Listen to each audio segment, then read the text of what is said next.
Halo, selamat datang di Pongki Barata Crossover. Apa kabar teman-teman semua?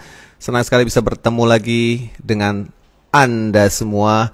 Semoga dalam keadaan baik dan sehat di tengah musim yang sedang tidak menentu ini. Bukan hanya perkara pandemi tapi juga perkara hujan, ya, angin. Kalau di tempat saya tinggal di Bali, anginnya gede banget. Jadi kadang-kadang jemuran suka terbang.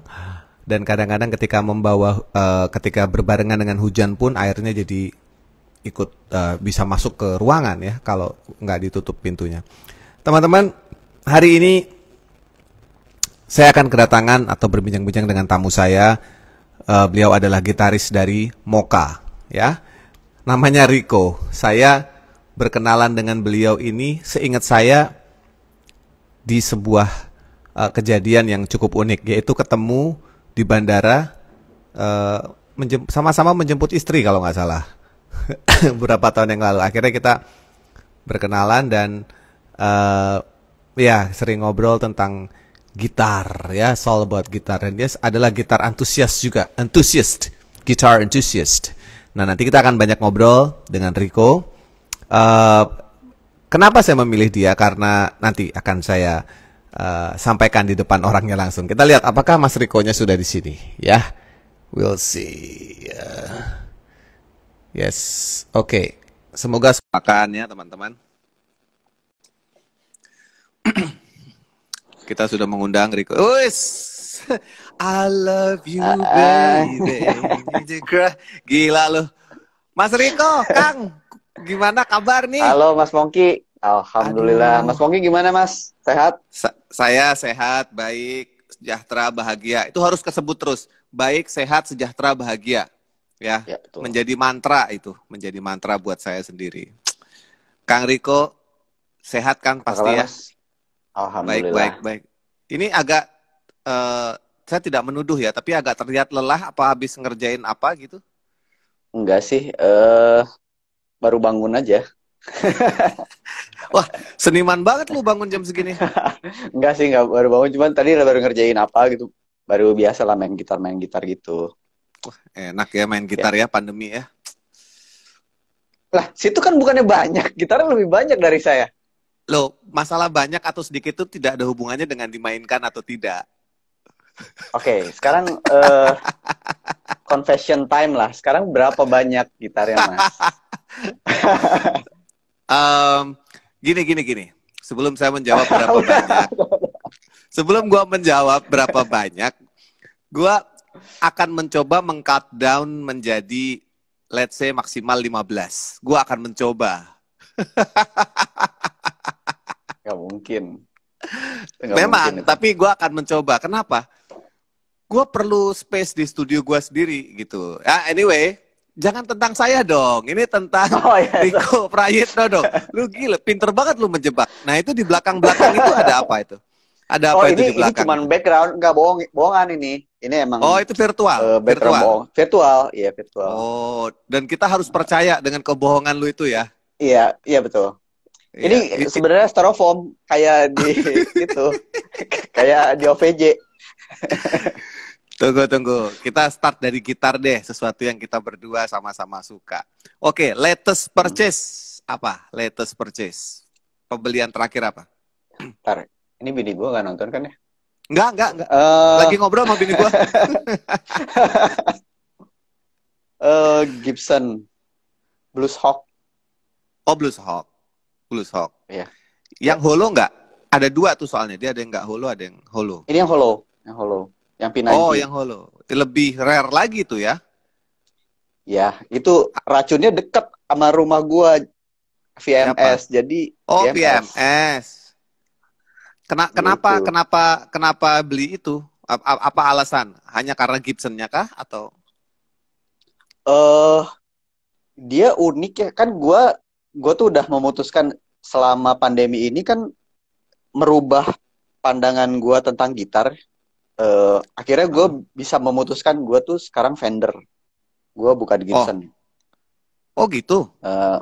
Ya, karena menurut gue suaranya sederhana. Gue di album yang terakhir itu gue bahkan memakai Stratocaster yang gue nggak pernah suka sebenarnya.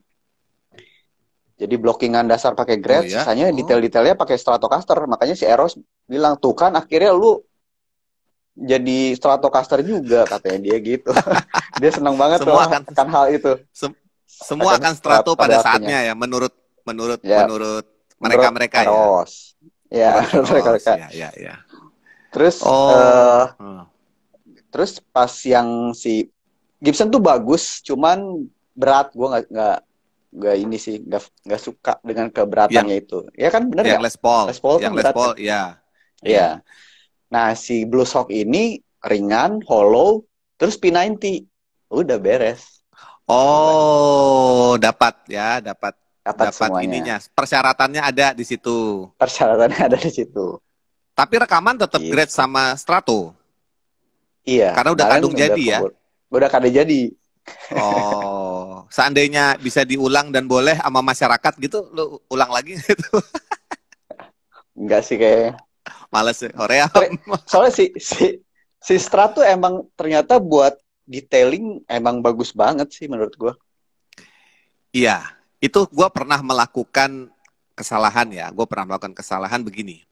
Jadi gue dari dari pertama kali rekaman tahun 97 independen ya. Gue independen 97 Ya. sebenarnya. Gua Sebelum masih SD waktu itu. nggak apa-apa. Gue biasa digituin. Nah, jadi gue selalu humbucker. Karena gue nggak ngerti humbucker single tuh gue nggak ngerti. Gue taunya hollow body. Nah, yang hollow body pasti biasanya temennya humbucker kan. Jadi gue sound itu humbucker terus sampai 2000 sekian gue humbucker. Nah, terus gue kenal sama Baim. Baim Strat ya. Strat, pengguna Strat tahun 2000, mungkin 2007 2009 gue lupa. Baim Strat. Nah, ketika Baim merilis album solonya, launchingnya gue datang, dia pakai Strat. Gue sok tahu. Kenapa sih sound lu tipis, C? Si Baim ketawa, gue diketawa ya sama Baim. Enggak beneran, sound lu tipis. Gini Nyong, itu bukan tipis, itu sound single. Lu nggak bisa bandingin, nggak akan bisa. Dan memang kebutuhan dia untuk mencereng, twang, itu ada di single, nggak akan dapet. Ceritanya gitu ceritanya. Jadi gue dikuliahin lah sama Baim tentang sound pick up single itu. Baru gue memahami, tapi gue nggak pernah punya Strat. Fender Strat sampai sekarang gue nggak pernah simpen. Ada, cuman punya laku gitu, nggak pernah. Nah, ada nggak gitar yang paling lu sesalin melepas, terus seandainya bisa ketemu lu pengen cari lagi gitu, ada nggak? Sebenarnya dulu sempat ini nih si Mustang ini nih. Sempat hilang Gue gitu? dulu, ya gue sempat hilang. Jadi waktu 2004 kalau nggak salah, kita kepilih jadi MTV, pokoknya pergi ke MTV Award kalau nggak salah di Singapura. Itu waktu itu anak-anak lagi nggak punya duit. Wah, itu benar-benar bokeh lah. Ya udah lu aja deh yang berangkat. Masa kan band, masa sendirian berangkat ya, akhirnya kita harus berangkat nih, gimana caranya. Terus ya udah gue jual si ini 2 juta waktu itu, gue inget banget, ke Budi Modern Gang. Kan biasa lah penadah yang paling cepat dia tuh langsung tahu. nih yang Bud, vintage lagi vintage pasti dia. Bud, gue jual, oke, 2 juta. Terus gue kasihin ke manajer gue uangnya, nih bagiin ke anak-anak, ya istilahnya sih uang jajan lah ya waktu itu, lumayan. Terus setelah berpuluh-puluh tahun, tiba-tiba ada yang nawarin lagi gitar yang sama. Si ini gue inget banget, soalnya si hardcase-nya masih tetap yang itu dengan harga yang berbeda lah. Jadi ya udah, gue akhirnya gimana caranya gue dapet si gitar itu, soalnya itu lebih ke sejarahnya. Dan ternyata uangnya nggak dibagiin juga sama manajer gue baru tahu itu. Uang apa tuh maksudnya? Uang jajan kan, tadinya hasil penjualan uang ini bagi-bagiin ke empatan nih, ke anak-anak buat pegangan, gue bilang gitu. Ternyata nggak dibagiin juga sih, nggak dibagiin. Diapain duitnya? Nggak tahu gue juga. Ada kenakalan ya berarti ya. Kenakalan kayaknya. Oh iya. Ya. Oke. Ya, gue ada juga gitar kayak gitu, mirip sih kisahnya. Tapi waktu itu gue jual karena gue berpikir Epiphone Riviera hollow body warna merah. Itu gitar pertama. Gue jual demi supaya bisa ganti ke Epiphone Sheraton. Goblok banget sih gue pokoknya. instead of berpikir beli dua, gue jual salah satu untuk yang satu. Gue berpikir itu upgrade, ternyata enggak. Ya gitu-gitu aja sama gitu. Itu. Kalau upgrade kan ke Gibson gitu loh maksudnya. Nah, menyesal tuh suatu hari ditawarin sama teman persis. Akhirnya gue beli lagi. Wah, harganya udah beda, tapi nggak mahal, bedanya beda 1 juta doang. Ya udah, akhirnya gue beli lagi dan bapak itu 3 kali kejual, 3 kali kebeli lagi. Jadi gue yang goblok memang, gue yang goblok. Berarti itu jodoh Iya, itu. itu jodoh. Tapi gue lihat di banyak foto lu scratch, akustik juga scratch. Itu Nah, itu masih aku bisa ada jelaskan sih. romantisme, Aku bisa masih ada jelaskan. romantisme itu atau? Enggak, jadi kalau kan sebenarnya si Mustang ini suaranya tipis ya. Gue bisa Mm-mm. bilang sebenarnya gue nggak begitu suka sama suara sama soundnya, tapi gue suka sama Mm-mm. bentuknya si Mustang ini. Mm-mm. Terus setelah sekian lama, gitar pertama gue tuh Gibson Marauder. Wih, Eh udah nggak ada itu barang. udah iya. Dan kalau misalnya di Mocha sebenarnya si vokalnya Arina itu kalau misalnya gue pakai single coil, gue nge-slice vokalnya si timbre vokalnya tuh gue slice. Oh Makanya iya, gue nggak bisa iya. tuh pakai single coil zaman dulu. Oh, Makanya gue tuh harus humbucker. Jadi emang oke. bass, gitar, vokal gitu lah. Nah, Iya. kemarin-kemarin si Arina itu ikut les vokal itulah yang di Bali sempet loh di Mm-mm. Coach yang ada gurunya Michael. vokal Nah, coach. coach Ya. coach Heeh. nah semenjak itu justru berubah banget si vokalnya tuh. Oh Emang ya? akhirnya jadi gitar gue dimakan sama suaranya dia. Makanya gue Oh. akhirnya jadi ke mini humbucker karena emang lebih lebih menyengat. Jadi si TV Jones kan emang bukan humbucker tapi bukan single coil, akhirnya emang di tengah-tengah gitu. Makanya ya pilihan Iya. gue ya gitar-gitar Gretsch sih sebenarnya. Jadi Telecaster tapi Oh. fat. Kalau gue sukanya gitu. Telecaster tapi fat. Iya, iya. Beranggapan single tapi lebih fat dari singlenya Tapi itu. ya Iya, iya, tuh iya. Oh, gitu. makanya lari banyak ke Gretsch. Ya, Karena biasanya mereka yang gitu. menyediakan pickup model seperti itu ya. Model seperti itu. Ya, cuman emang spesifik Oh. sih ya. Maksudnya dia tone-nya tuh emang gitu gitu. Dan itu tapi cocok sama Mocha sebenarnya. Iya, iya, iya. Menurut gua sih udah jadi sound signature-nya Mocha juga kalau gua dengerin secara random gitu. Nah, ini salah satu alasan Rico kenapa gua memilih ngajak lu untuk wawancara di Pongki Barata Crossover ini.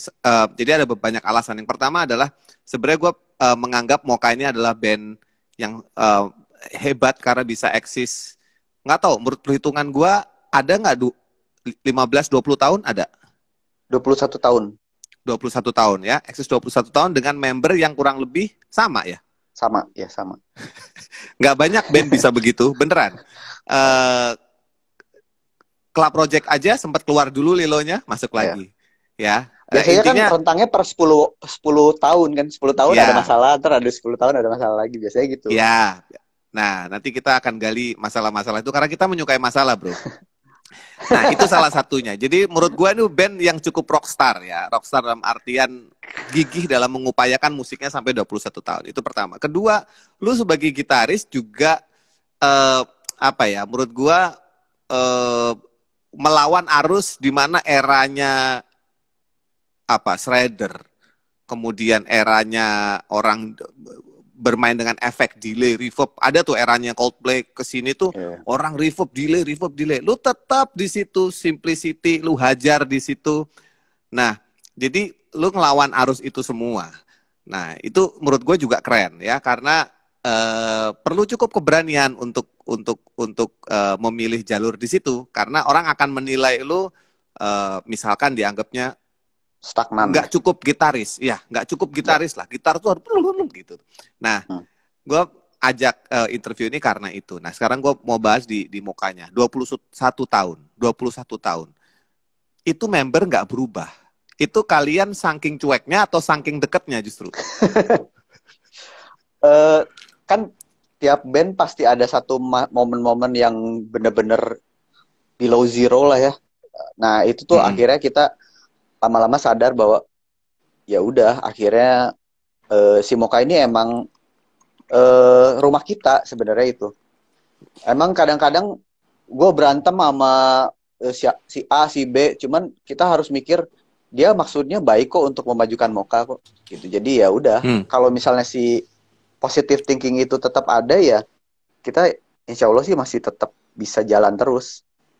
Oh, Kita artinya semua udah tahu keadaan ketika meninggalkan Mocha semiserable apa. Jadi kayaknya gue emang harus di Mocha sih. Oh, emang semiserable apa kalau meninggalkan Mocha? Pernah terjadi itu? Gue ya kan waktu Arina pergi ke Amerika itu pas Amerika, lagi nikah, ya. kan Ya. kita masing-masing punya proyekan sendiri-sendiri ya. Gue Ya. pernah sempat punya band gitu. Itu serius semua proyeknya? Serius? Maksudnya digarap gitu? Atau Gue digarap sambil lalu? serius waktu itu. Cuman ternyata gue bisa jadi tahu kelebihannya Mocha apa, kekurangannya Mocha apa ketika kita berada di kaki yang luar gitu ya. Anak-anak Mocha tuh kalau misalnya kita bikin ini ya, ngomel pasti wah, tapi dilakukan. Nah, hal yang itu yang sebenarnya ternyata precious banget ya. Kalau misalnya mungkin di band lain kita bikin ini ya A B C D, oh iya, tapi nggak dilakukan. Itu tuh menurut gue membuang-buang waktu gue gitu sebenarnya. Akhirnya ya ternyata si Mocha ini precious di hal yang itu, persistennya itu. Iya, persisten sama apa ya? Nggak tahu ini efek Bandung atau kaliannya aja kreatif. Jadi setiap karya ada tema, ya. Gue ngalamin ketika gue solo, gue harus mikirin tema itu agak PR buat gue. Karena gue tipenya yang adalah gue songwriter sejati. Sejati dalam artian gue fokus di songwriting, di lain-lain gue agak enggak gitu, agak enggak. Misalkan foto, kalau perlu foto di pinggir kolam cekrek gitu, kalau bisa tuh jadi cover tuh jadi cover. Kalau gue termasuk yang begitu. Tapi untuk songwriting gue serius. Nah, cuman Mocha tuh enggak. Dari bungkus, nah bungkusnya aja, dari kostum aja lu bisa jelasin gitu. Kemarin lu sempat di live YouTube apa lu bilang ini kostum pengelana waktu dari tahun 70-an misalkan. Lu ambil itu kan detail ya. Nah, apa karena itu efek dari siapa? Itu proses dari mana muncul kayak gitu? Sebenarnya kan kita backgroundnya dari anak desain. Jadi kita memperlakukan musik itu kayak kita ngedesain sesuatu. Jadi emang kita tuh semua nggak ada basic musisi itu nggak tahu. Gue nggak tahu chord ini namanya apa gitu, gue nggak tahu. Tapi kita punya rasa yang diasah. Jadi gue bisa tuh ngobrol sama Indra, gue bikin lagu ini lagunya hari Minggu pagi ya jam 10. Nah, dia drummer, bisa kan? tuh dia drummer. Dia bisa mentranslate hari Minggu pagi jam 10 di bawah pohon, drumnya gimana, dan dia mengerti soal itu. Jadi emang komunikasi kita emang aneh sih. Jadi visual. Iya, ya? lagu ini warna birunya biru gimana? Biru gini nih, Indra. Oh, berarti emang rada basah ya. Gue pakai simbalnya yang gini. Nah, emang cara komunikasi kita emang rada aneh gitu. Oke. Itu bisa jadi bisa jadi apa ya, cara approach baru untuk musisi yang kehabisan ide, kata gue sih. Gue nggak pernah kepikiran gitu. Kalau gue lebih ke kata-kata, misalkan temanya sunrise itu harapan, kebangkitan, berarti ya gitu. Tapi kalau pembahasannya visual, gue nggak, karena gue bukan anak visual. Oh, pantes juga di album solo lu, mini album itu digambar juga ya? Digambar juga, dan itu mini album, jadi CD-nya kecil karena mini album. Menurut gue itu kan itu lucu-lucuan gue aja sih sebenarnya, intern sebenarnya. Itu dokumentasi internal yang dipublish ya sebenarnya gitu. Sebenarnya itu internal gitu ya. Cara lu menyayangi. Terus kalau si Mocha itu kita kan tahu prosodi ya Mas ya. Ya mungkin lu prosodi, maksudnya kata-kata sama melodi itu harus sesuai. Kayak kayak Frank Sinatra yang try.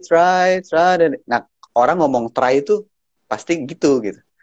Jadi sebenarnya kayak intonasi ngomong cuman dijadiin lagu. Kayak oh no, I think I'm in love with you. Kalau misalnya ngomong oh no tuh ya pasti ya gitu. Nah, orang-orang tuh mungkin ada beberapa yang nggak begitu menyadari tentang itu. Justru kadang-kadang gue pernah denger lagu ini, tapi dari mana ya? Mungkin gara-gara sebenarnya itu conversation, cuman yang dibungkus oleh nada, sebenarnya gitu. Iya, gue pernah baca tweetnya, ini masuk ke teorinya Mas Sujiwo Tejo, dia pernah nge-tweet tentang unsur sebuah lagu yang menarik, ya. Belum tentu hits tapi menarik. Unsur pertama dia harus lazim, ada kenormalan. Mungkin kalau ada yang tahu di sini bisa koreksi kalau saya salah. Yang pertama harus lazim. Itu tadi masuk ke lazim. Jadi oh no gitu kan. Harus oh no. ekspresi yang itu adalah sesuatu yang lazim sehingga kita mampu menerimanya, menyerapnya tanpa kesusahan. Ya. Kemudian yang kedua, gue lupa yang kedua apa. Yang ketiga harus ada unsur surprise-nya sehingga lagu itu menjadi berbeda dengan lagu lain gitu. Nah, itu unsur kelaziman itu masuk berarti ke teori tadi ya. Itu siapa yang bukan mengedit, menyaring. Oke, ini pantasnya begini. Itu proses berempat atau gimana? Kalau di Moka biasanya gue bikin dulu nih. Gue atau Arina ya yang lebih aktif tuh biasanya gue bikin lagu. Nah, gue tuh kadang-kadang cuman bikinnya hook-hooknya doang. Gue inget banget si Sting bilang lagu tuh yang paling pertama lu hooknya dulu. Jadi kayak lagu I Remember, gue tuh dulu baca skrip, terus gue cuma dapat I remember. Nah, itu kan kayak itu gue ingat. I don't remember the rest of the song, tapi I remember. Nah, itu. Jadi pas gue kasih ke Arina tuh gitu. Jadi lagunya gini ya, I remember, I remember. Nah, itu dia yang ngurus sisa liriknya. Oh, lu trigger ya, men-trigger sesuatu untuk dimulai. Iya. Oh, oke, keren. Bahasa Inggrisnya itu riskan nggak untuk misalkan salah grammar, salah apa? Lu check and recheck atau lu tes ke teman lu yang bule atau Arina cukup atau gimana? Selama ini? Selama ini kita ada kayak native speakernya.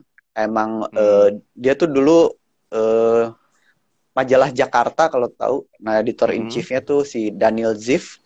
Nah, itu sebenarnya yang sempat jadi native speaker kita. Karena kadang-kadang bahasa Inggris juga grammar salah juga dimaklumi kalau dalam kaidah art ya. Iya. Oh, oke. Lucu juga ya band ini ya. Nah, terus tadi belum tergali tuh yang Below Zero itu. Kalau versinya Moka, ya semua band punya versi Below Zero-nya ya. Kalau sekedar waktu, gue yakin ada yang lebih nih ketika Arina ke Amerika. Itu berapa tahun? 2 tahun. 2 tahun. Jadi 2 tahun lu jadi apa nih? Jadi selain proyek itu lu apa yang lu rasa paling?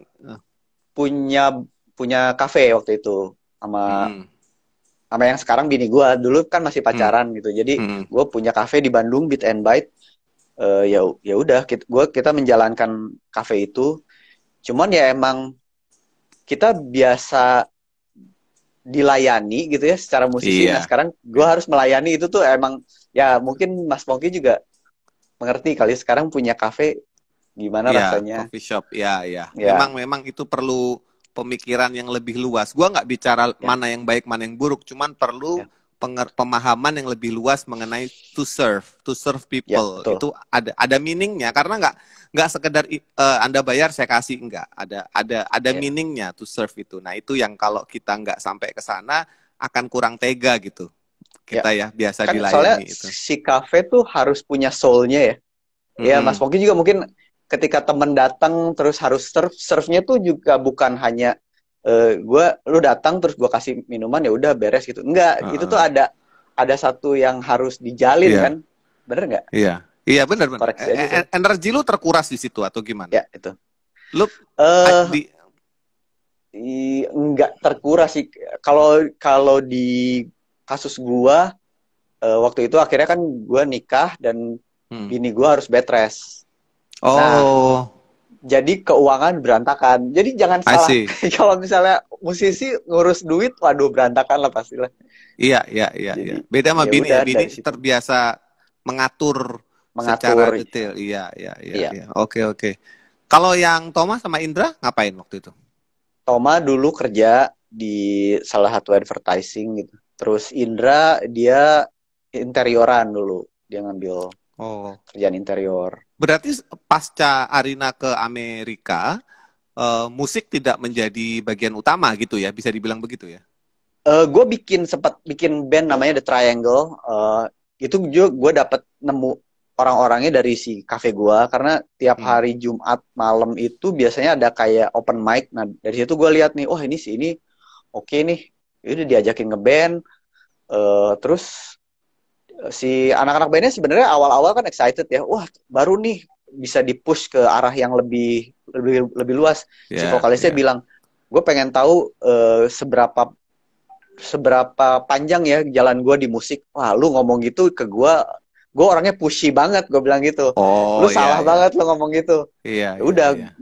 gue push. Akhirnya emang bukan bukan ranahnya dia. Akhirnya dia bilang, gue mau jadi profesor kok. Ya emang di bidang akademis banget kan. Gue mau jadi Oh, profesor aja. Oh ya udah, kalau udah soal itu gue udah iya, iya. angkat tangan.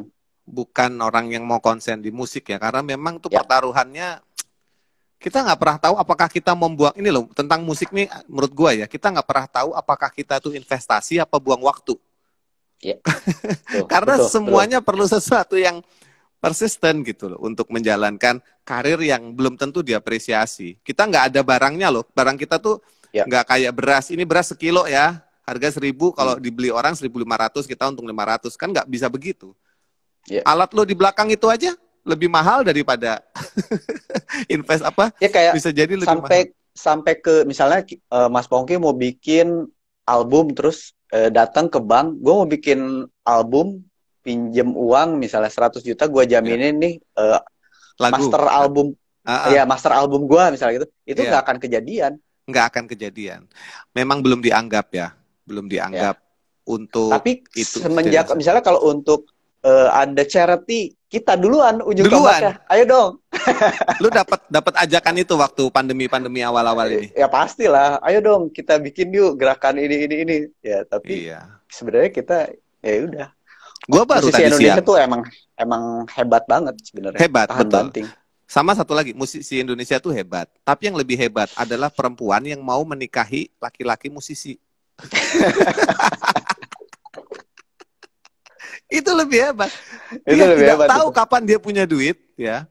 Iya, Mending kalau yang udah berkarir ya. Kalau yang belum pada saat masih starting, dia harus iya. mendukung suaminya untuk, wah, gue banyak diskusi tentang wanita-wanita pensupport musisi ini banyak banget dari berbagai angle sampai dari sekelas senior kita beberapa nama gue nggak bisa sebut tapi betapa support istri itu bener-bener deh gue salut ya. Kalau sampai ada yang akhirnya nggak sabar tuh gue wajar banget.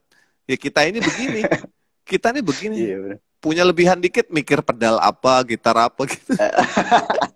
Kalau gue kasih tahu nih, kalau gue selamat dari masalah koleksi gitar adalah karena gue berhasil membuktikan gitar gue bisa menjadi penyelamat di kala-kala genting. Gitu Nah, aja kalau betul, gue, ya kan? betul, betul, betul, Itu benar. aja kita buktikan gitu. Wah, ada Aldi Kandan di sini sama tadi Mas Atau Aji ada, juga nonton. Itu tukang racun juga itu semua. ya parah tuh, sama tuh. Gue sempat Ini nawar Rickenbackernya di dia ke Aldi. aduh, itu Rickenbacker. Sorry kalau gue sama Rickenbacker ya, itu gitar nggak enak, susah dipakai, tapi keren. Tapi Sorry, keren. penggemar Rickenbacker. Ya. Itu gue mengutip dari siapa? Dari Aldi sendiri. Iya, iya, iya. Oke, terus kita masuk ke album Mocha. Album Mocha total gue kalau nggak salah itu 6, 5, 6, 6, 6 ya. 6. 6 ya. Yang Day by Day ini 6. 6 yang ke-6. Nah, itu yang gue mau tanya. Ini juga desainnya lu gila. Menurut gue tuh gila. Eh kalau menurut gue, apa penggemar Mocha namanya? Sekarang namanya Mocha's Friend. Mocha's Friends. Kalau dulu emang Ya. bukan. Dulu Swinging Friends. Tapi ternyata Oh, banyak konotasi negatif. iya Jadi gue kita baru mau ganti. ngomong. Iya. Iya, makanya. Mocha's Friends. Nah, itu adalah desain lu gini-gini. Lu kan semua orang visual ya, orang desain. Untuk menentukan satu desain, gua nggak kebayang tuh berantemnya atau siapa yang in charge. Biasanya Indra, kita emang Oh, I see. harus ada PIC-nya kan ya. Kayak oke, Mm-mm. kalau misalnya bikin album nih PIC-nya gua pasti.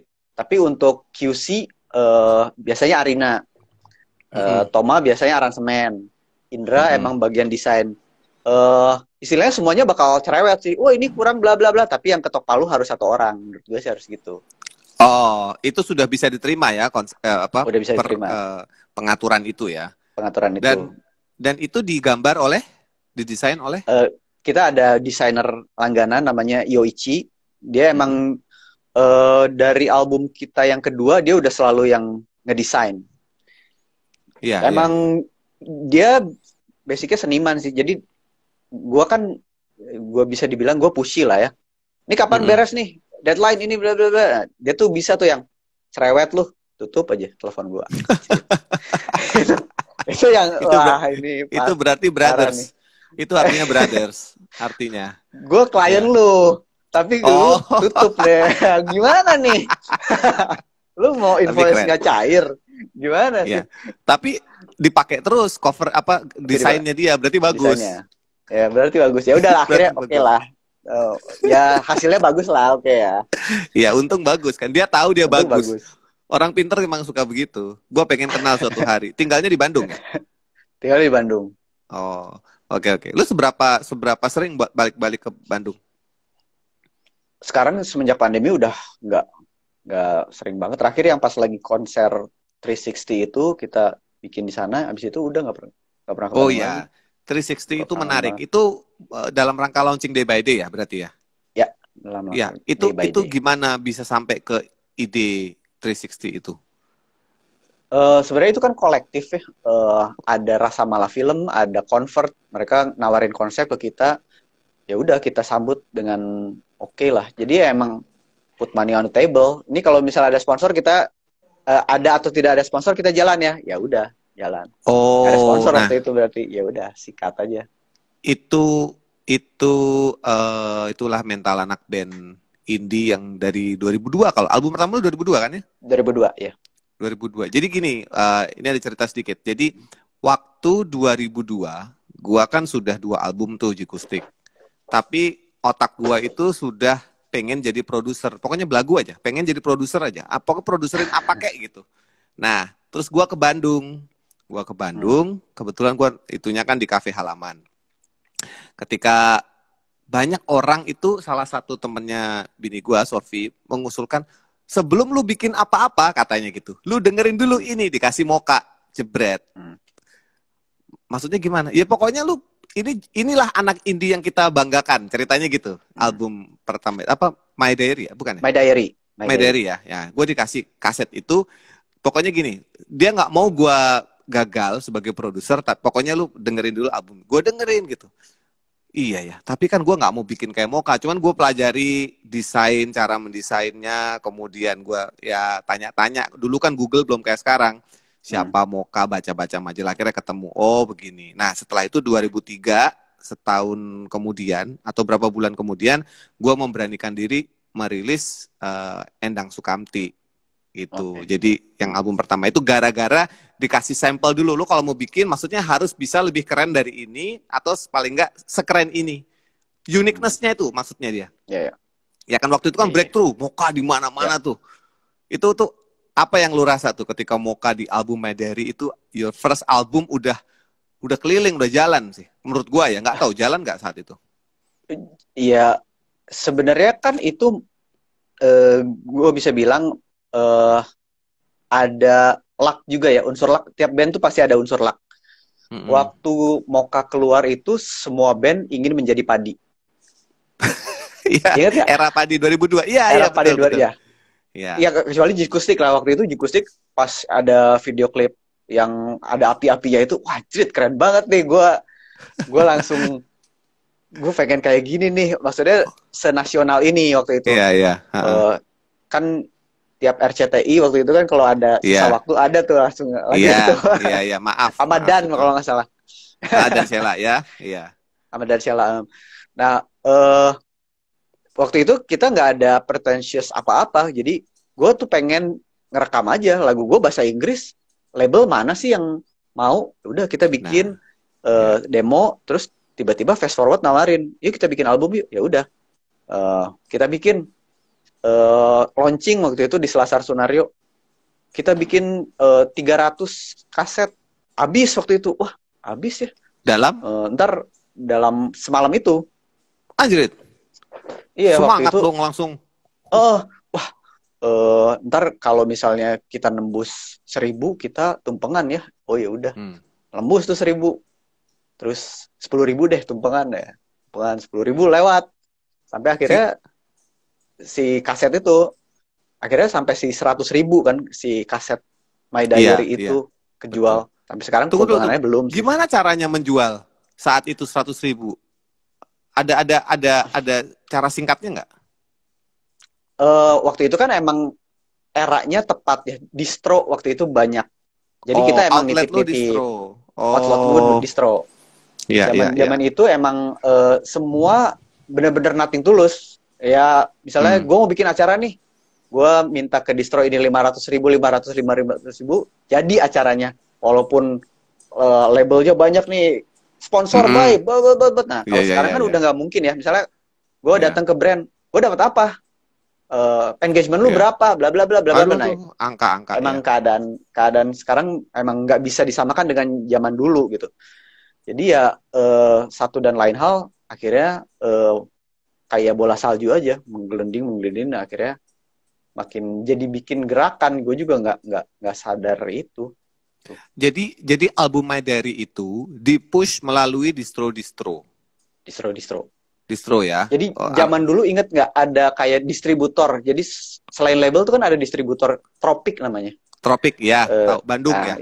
Bandung Iya. nah si Kotedi itu yang salah satu orang yang sangat berjasa gitu kan kalau misalnya eh, yang apa ya, distributor tuh belanja kaset di situ ya.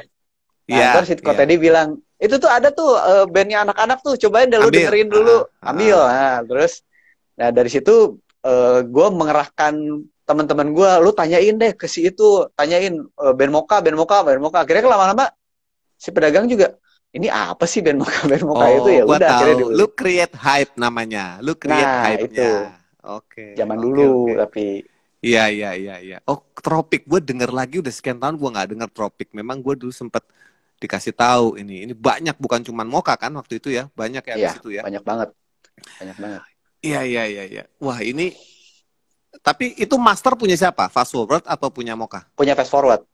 Punya Fast Kita Forward sampai sekarang. mulai punya master itu di mini album yang setelah album album ketiga kita bikin mini album nah itu punya Moka sampai sekarang punya Moka Oh, jadi yang My Diary masih punya Fast Forward. masih punya fast forward Nah, tapi hubungan kita tetap baik sih sama fast forward ya jadi ya, kayak kita selalu menganggap fast forward itu kayak bapak kita lah ya nah terus kita ya, sekarang ya, udah lulus kuliah udah kerja ntar tiap lebaran ya, pulang ke fast forward kayak gitu gitulah ya, ya, ya. Itu pernah akhirnya disidikan kan?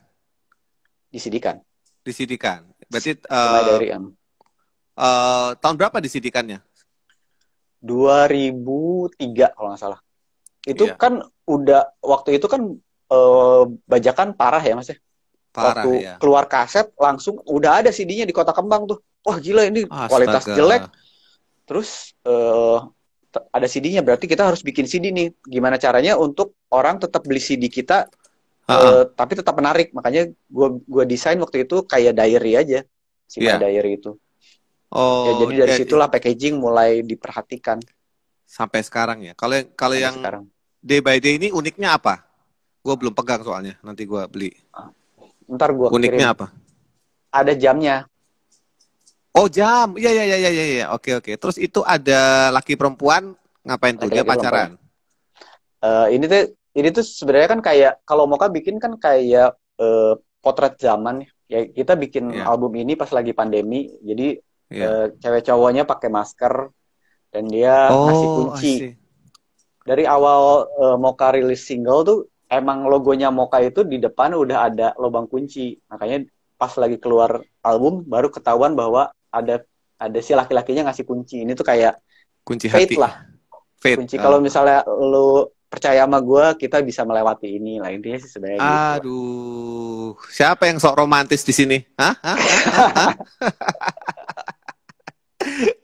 Kalau si Arina itu ya, kalau gue nonton di YouTube ya, berapa kali gue sempat sekali nonton live kalau nggak salah. Itu dia ada unsur nggak tahu ini banyak band terjebak, bukan terjebak sih, apa salah persepsi orang. Dia ada unsur jenaka karena cara ngomongnya mungkin. Tapi kan Moka Bukan band bukan band bercanda, ya iya kan? Terus Naif juga sempat dibilang begitu kan. Padahal Naif Ya, adalah band serius gitu. ya, Nah, lately Jikustik sebelum gua keluar juga dibilang sering banyak bercandanya. Dance Company apalagi kalau Dance Company emang bercanda yang habis bercanda. Ya. gitu. Hmm, Hancur kalau Dance Company. Tapi itu part of the concept kalau Dance Company. ya. Nah, eh, yang gua mau tahu agak di luar itu yaitu seksi tiup yang ada di Moka, ya. Oke. Itu kan cukup dominan ya. Gua nggak tahu, gua nggak Hmm. begitu apal sampai seberapa dominan sampai tahun berapa. Tapi apakah mereka member tetap atau additional tetap atau per project aja jadi bisa ganti orang untuk seksi Eh, tube-nya itu? Sebenarnya itu additional tetap sih, cuman emang eh pas pandemi ini kan emang pandemi ini tuh bener-bener ujian buat semua band ya. Saya Ya, kemarin-kemarin baru dengar salah satu band favorit saya yang vakum gitu. Aduh, iya. itu sedih banget sih gue. Siapa siapa? Eh Naif. adalah ya itu.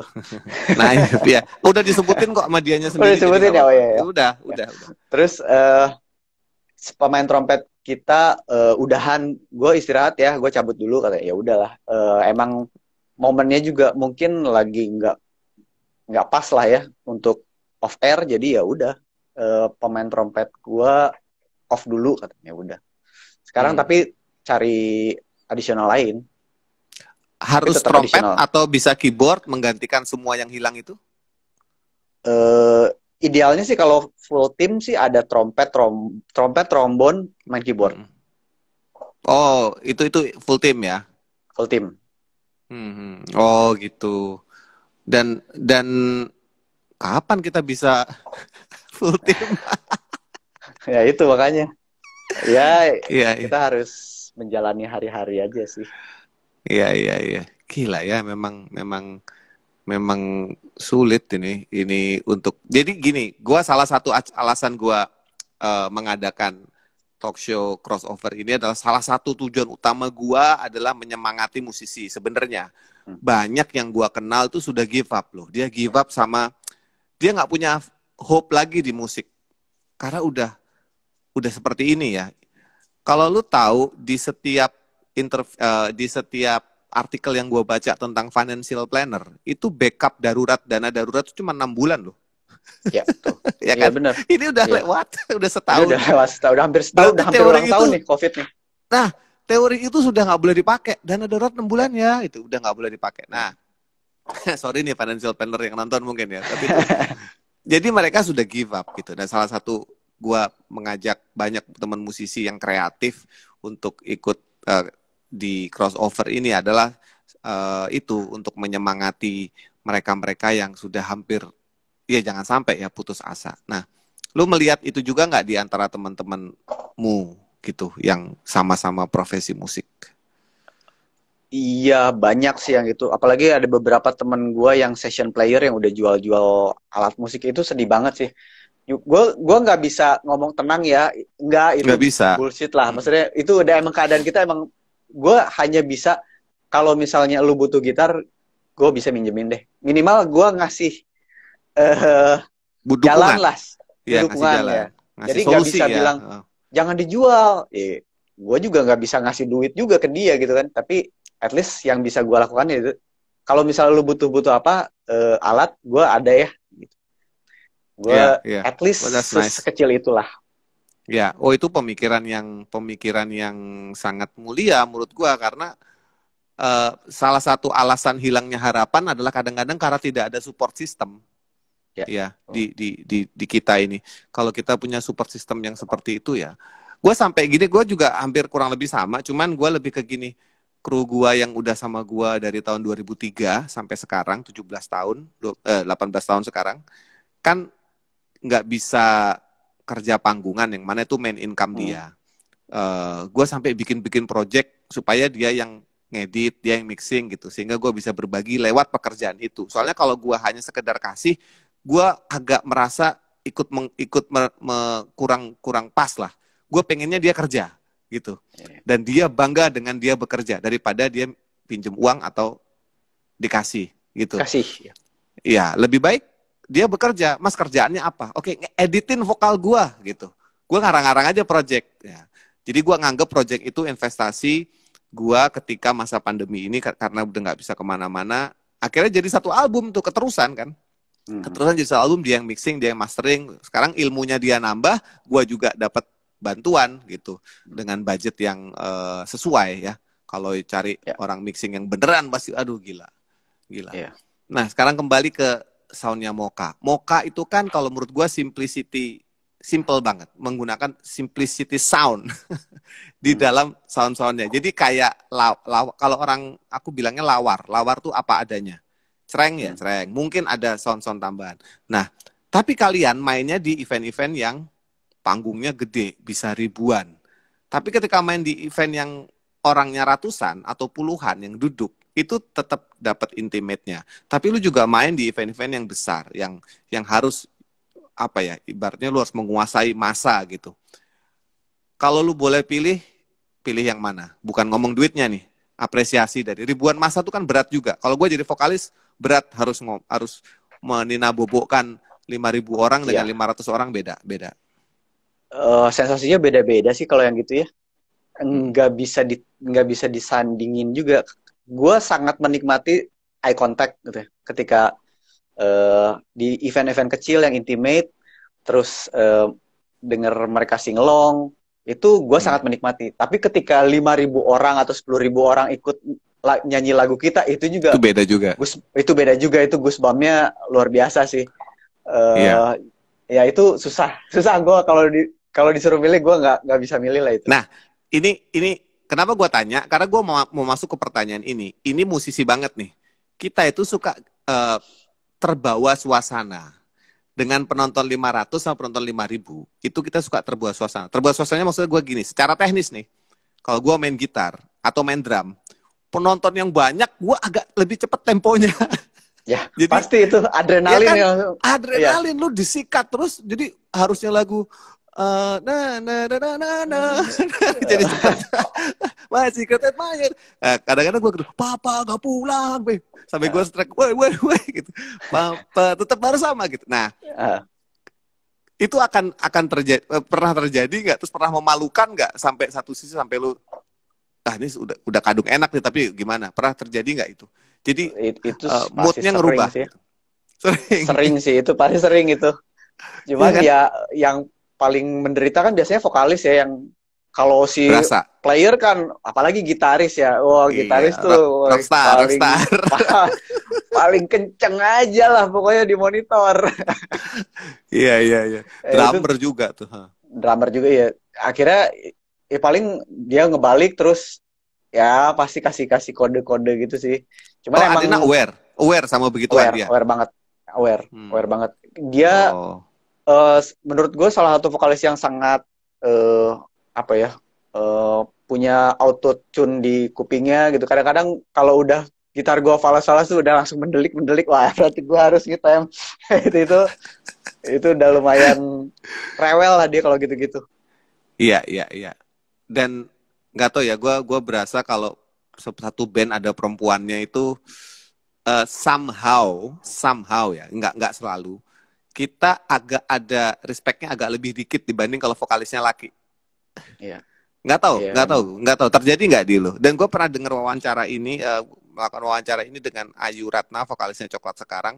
Ada kayak gitu-gitunya, ada yang ngeremnya gitu kalau sama punya vokalis perempuan. Gue nggak pernah punya vokalis perempuan ya. Backing vokal gue perempuan, tapi tetap leadernya gue. Nah kalau di lu gimana? Otomatis menjadikan dia pagar atau leader atau nggak begitu juga kalau di Mocha? Enggak sih. Cuman kan kalau perempuan pasti ada siklus-siklus yang awas anjing galak ya tuh ya. Jadi itu kalau anak-anak langsung set ada cabut lah. Gitu. Memahami.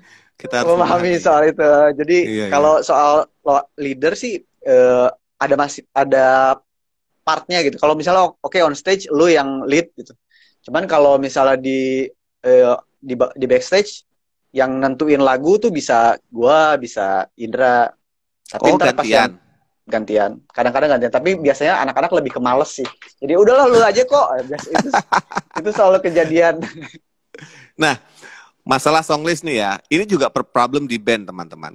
Kalau kalian nggak percaya, coba deh bikin band. Ketika kalian punya so many songs dan lebih dari 5 hits, jangankan mengurutkan, memainkan apa aja itu bisa jadi perdebatan. Itu terjadi di dance company kalau di saya ya. Gue nggak pernah bikin urutan. Manajer selalu yang akhirnya mengambil keputusan. Kalau di Moka gimana? Hits kan banyak. Ada kadang satu momen misalkan hanya boleh main 6 lagu. Wah, kuotanya kurang nih kalau pengen mainin ini itu. Itu siapa? Gimana dinamikanya?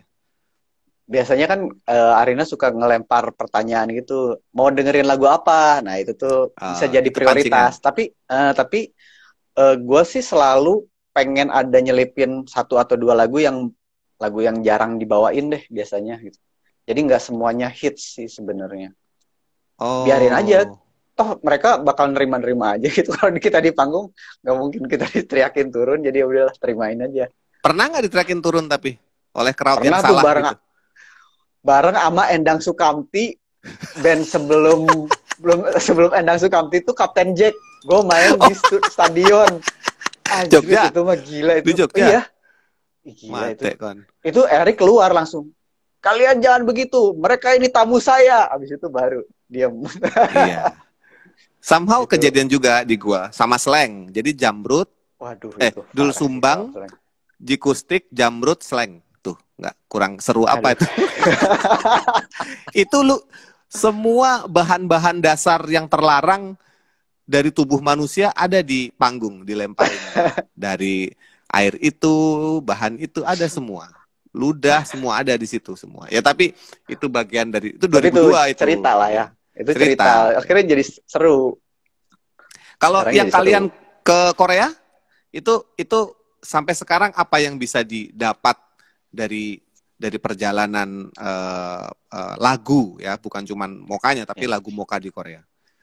Kan zaman 2004 itu masanya MySpace kalau inget. Zaman MySpace dulu. ya, betul. Nah, zaman dulu kan kalau misalnya ada 10 friend kita tuh selalu ada di halaman depan. Misalnya Mm-mm. teman-teman terdekat kita siapa. Nah, Mm-mm. dulu tuh gue rajin misalnya di fast forward teman dekatnya label-label luar tuh misalnya kayak Matador apa-apa. Nah, itu gue datengin tuh satu-satu. Gue band gue nih, coba lu dengerin. Nah, gue tuh selalu nge-suggest gitu lah. Akhirnya ada yang nyangkut waktu itu di Jepang, Toshiko. Dia labelnya Apple Crumble. Dia ngebikinin kita kompilasi. Nah, temennya Apple Crumble itu Beatball, si Korea, label Korea. Nah, dari situ mereka kontakkan sama kita. Jadi ya udah, sama Fast Forward juga sih. Sama Fast Forward akhirnya ya udah kita manggung di sana tahun 2000 berapa gitu, gue lupa. Dia tuh aktif banget ke iklan, ke drakor. Dia tuh hubungannya sama mereka deket banget. Jadi lagu kita emang terdistribusikan dengan baik di sana di Korea. Jadi alhamdulillah sih dipakai iklan berapa kali, iklan oli lah, iklan berapa kali? Apa sih? Iya ada. Nggak cuma sekali ya? Sering, lumayan dari 5 atau berapa? 6 atau 7 gitu. Set, banyak banget itu. Di Indonesia malah belum ada yang pakai iklan. Ada sih, cuman ada gitu ya? deh. Iya. Oke. Jadi, nah, pernah nggak terbersit? Apa kita pindah Korea aja nih? Sikat nih guys, gitu. Pernah nggak? Nah, itu kan, ya itu makanya kita nggak pernah bilang kita tuh go internasional. Karena kalau lu bilang go internasional tuh, lu harus pindah ke negara itu, lu bayar pajak di sana, itu baru go internasional menurut kita. Jadi kalau kita sih sebenarnya bonus jalan-jalan. Jadi ya ternyata lagu kita ternyata disukai sama publik sana. Jadi ya udah kita hajar aja.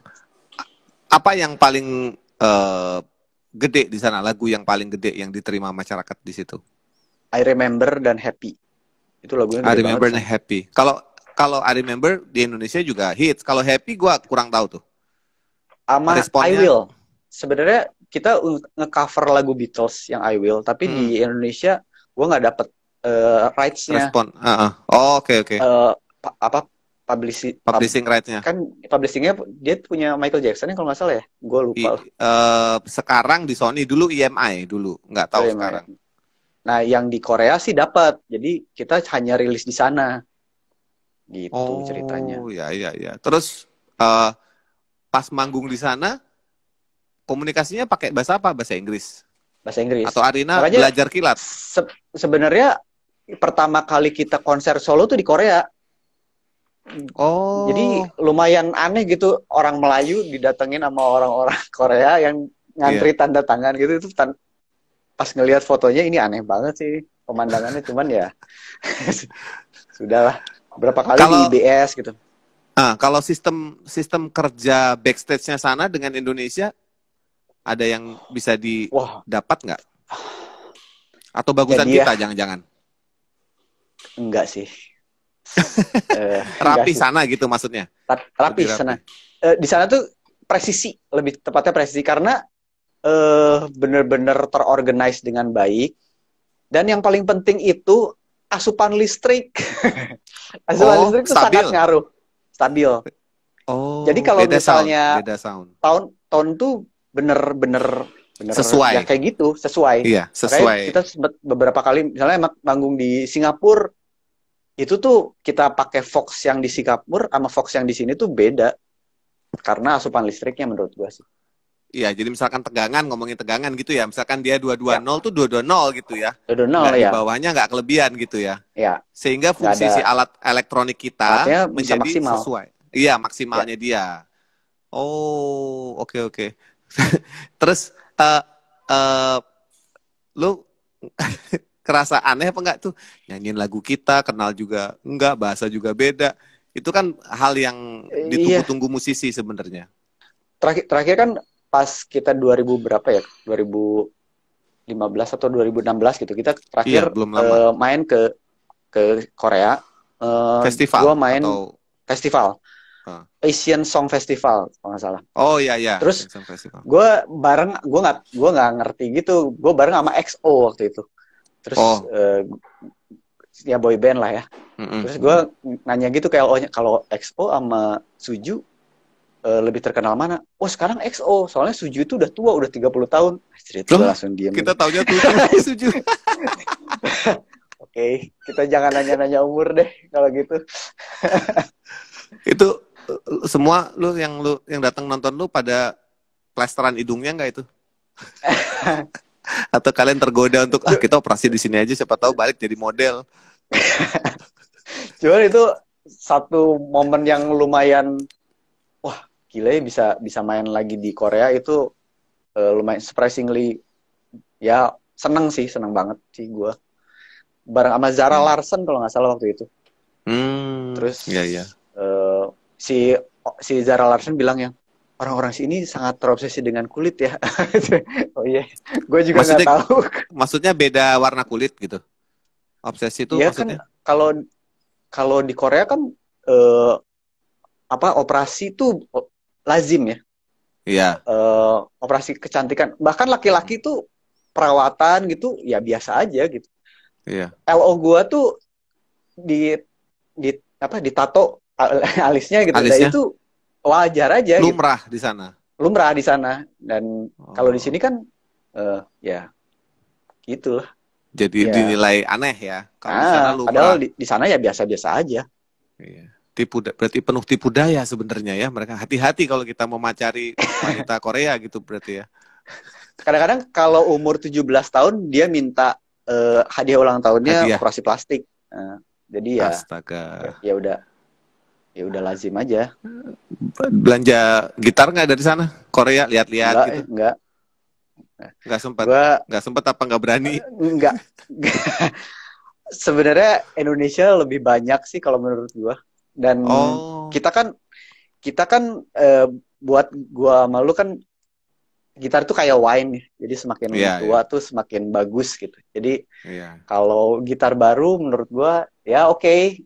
Tantangannya beda, cuman kalau gitar lama tuh ada nilai yang lebih Ada simanya, ya ada ininya, ada kayak magicnya di situ ya. magic ya. Ya, walaupun gue sih menganggap ke apa ya, magicnya bener, paling nggak kayunya, tapi keberadaan gitar lama itu mahal tuh karena goreng-gorengan internet juga kan. Nah, Sebelum muncul itu kata dia. vintage itu loh, Iya. ya sebelum muncul Menurut kata gue vintage tapi tiap tiap gitar tuh punya lagu sendiri gitu. punya lagu Iya gak sih? sendiri ya. Iya iya iya. Ini ya kalau orang yang kayak lu kan berkutat di gitar ya. Kalau gue kan sebenarnya gue tuh penyanyi, gue hobi main gitar. Jadi buat gue gitar itu ada dua, alat dan pajangan. Kalau gue ya, tapi buat Nah, gitaris kalau gue bilang pajangan ya tersinggung dong semua. Dan nah pada kalau kalau tempatnya kalau buat gue gitaris. nggak pernah ngerasa gue jadi gitaris. Gue tuh songwriter. Kalau gue Oh, oke oke. songwriter yang Now I passionate know. tentang gitar. Kalau gue, Oh, jadi medianya gitar ya. Medianya medianya gitar. gitar. Ah, Jadi menurut gue itu ya, kalau misalnya terserah kalau setuju atau enggak, menurut gue suara suara gitar itu yang penting gitarnya bagus, kabel bagus, ampli bagus. elektroniknya berarti Itu ya. Elektroniknya ya, rapi gitu ya. pokoknya kalau gue si efek itu sampingan. Jadi tone tuh ada di Hmm. tangan menurut gue. Iya, Nggak tahu iya, iya, sih. iya. Ya itulah perdebatan kita selama 2000 tahun kan itu. Nah, itu. Kalau di gua setuju, tone itu ada di tangan ketika kita mentransfer pembelian. Tone-nya di sini nih. Oke, oke, transfer, oke, yes. Nah, itu tone adalah di tangan. Ya udah, akhirnya gue Oh, hanya bisanya main gitar. Ya udah, gue memaksimalkan. Kadang-kadang ya gue juga nggak tahu ini chord apa sih, cuman kayaknya sih enak, ya udah. oke. Karena Pertanyaan terakhir. gue mikirnya yang kayak desainer tadi, gue Iya, tuh hanya visual. mentranslate gambar menjadi suara kalau gue. Ya, itu yang gua dapat hari ini teman-teman ya. Ada cara mendekati, cara membuat musik dengan pendekatan visual. Itu dilakukan teman-teman Moka dari dulu. Kalau sekarang gue punya pertanyaan terakhir ini. Seandainya gue pengen mengcopy paste Moka, gue pengen jadi Moka, eh, secara teknis atau secara aransemen atau secara chord atau secara kostum atau apa deh menurut Rico, apa yang harus gue tiru dari Moka? Seandainya gue pengen menjadi band seperti Moka, chordnya kah harus mayor 7, habis itu gini atau apa? Kayaknya sih cara pikir sih, cara cara cara pikirnya, karena yaitu kita mikirnya kita tuh bikin soundtrack film gitu. Jadi suasananya kita udah bikin nih, membangun mood. Ini ntar tiba-tiba ada kecelakaan ya. Wah, kecelakaannya tuh gimana nih? Dramatis atau gimana? Nah, dari situ kan akhirnya muncul tuh kebutuhan musiknya. Dramatis pas lagi mobilnya mau deket ya. Oh, ya ya ya ya. Habis kecelakaan ngapain nih? Ada chaos kah atau diem dulu tiba-tiba hening dulu. Iya. Terus gimana gitu. Oh, Sebenarnya gitu. visualnya itu untuk memudahkan komunikasinya ya sebenarnya ya. Ya, Tinggal eksekusi oleh si pemainnya. Tapi kontradiktif juga ya. Indra drumnya tuh simple banget kalau gue lihat, nggak pernah, ya nggak tahu itu jadi itunya dia kali, ya, patronnya dia kali ya, dengan ya setting jadi drum kayak patronnya gitu, dia sih. Mm-mm. vintage gitu ya. Oh ya ya. Berarti ya. Ini tadi menarik teman-teman yang nonton crossover hari ini. Terima kasih itu memvisualkan musik sebelum dibuat. Gue juga kemarin gue nonton yang Pamungkas kan, yang crossover Mm-mm. sama Pamungkas. Gue sangat appreciate banget soalnya kadang-kadang yang gue lihat tuh sekarang musisi lumayan ada rada gapnya, lumayan rada jauh nih. Kadang-kadang musisi matang kayak kita Hmm.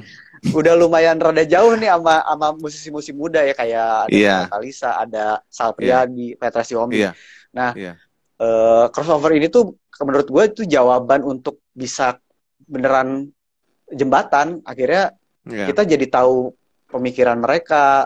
Mereka juga pasti segan gitu. Gue yakin si Pamungkas diajak ngobrol sama lu, aduh gila, ini teh hero gue nih, akhirnya ngajak ngobrol sama gue. Itu Mungkin menurut nggak gue tahu sih juga. satu movement yang bagus sih. Gak semua Iya, musisi bisa bisa punya ini gitu, keinginan iya. untuk Dan ini. gue punya, ya, thank you banget. Memang itu salah satu tujuan gue.